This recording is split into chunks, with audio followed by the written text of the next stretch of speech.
चैत्ररथ पर्व चतुष्षष्ट्यधिकशतम अध्याय। पांडवों का एक ब्राह्मण से विचित्र कथाएं सुनना। पुरोहित धौम्य की उपयोगिता। इस पर्व के अंत में ज्ञात होगा कि पांडवों के लिए एक गुणशील संपन्न ब्राह्मण को पुरोहित बनाना क्यों आवश्यक था।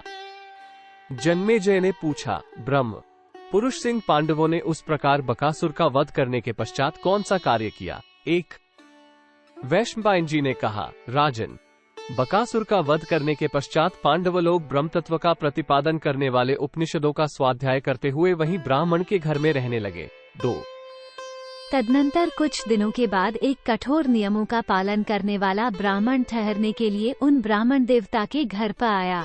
3 उन विप्रवर का सदा घर पर आए हुए सभी अतिथियों की सेवा करने का व्रत था।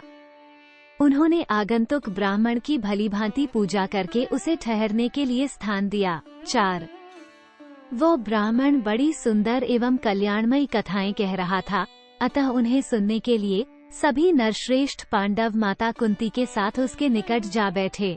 5 उसने अनेक देशों, तीर्थों, नदियों, राजाओं, नाना प्रकार के आश्चर्यजनक स्थानों तथा नगरों का वर्णन किया। 6 जन्मेजय बातचीत के अंत में उस ब्राह्मण ने वहां ये भी बताया कि पंचाल देश में यज्ञसेन कुमारी द्रौपदी का अद्भुत स्वयंवर होने जा रहा है। 7 धृष्टद्युम्न और शिखंडी की उत्पत्ति तथा द्रुपद के महायज्ञ में कृष्णा द्रौपदी का बिना माता के गर्भ के ही यज्ञ की वेदी से जन्म होना आदि बातें भी उसने कही।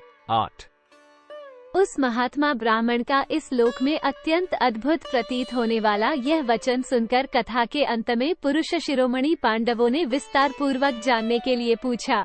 9 पांडव बोले, द्रुपद पुत्र धृष्टद्युम्न का यज्ञाग्नि से और कृष्णा का यज्ञवेदी के मध्य भाग से अद्भुत जन्म किस प्रकार हुआ। 10 धृष्टद्युम्न ने महाधनुर्धर द्रोण से सब अस्त्रों की शिक्षा किस प्रकार प्राप्त की। ब्रह्म द्रुपद और द्रोण में किस प्रकार मैत्री हुई और किस कारण से उनमें वैर पड़ गया। 11 वैशंपायन जी कहते हैं, राजन पुरुष शिरोमणि पांडवों के इस प्रकार पूछने पर आगंतुक ब्राह्मण ने उस समय द्रौपदी की उत्पत्ति का सारा वृतांत सुनाना आरंभ किया। 12 इति श्री महाभारते आदिपर्वणि चैत्ररथ पर्वणि द्रौपदी संभवे चतुष्षष्ट्यधिकशतमोऽध्याय 164। इस प्रकार श्री महाभारत आदि पर्व के अंतर्गत चैत्ररथ पर्व में ब्राह्मण कथा विषयक 164वां अध्याय पूरा हुआ। 164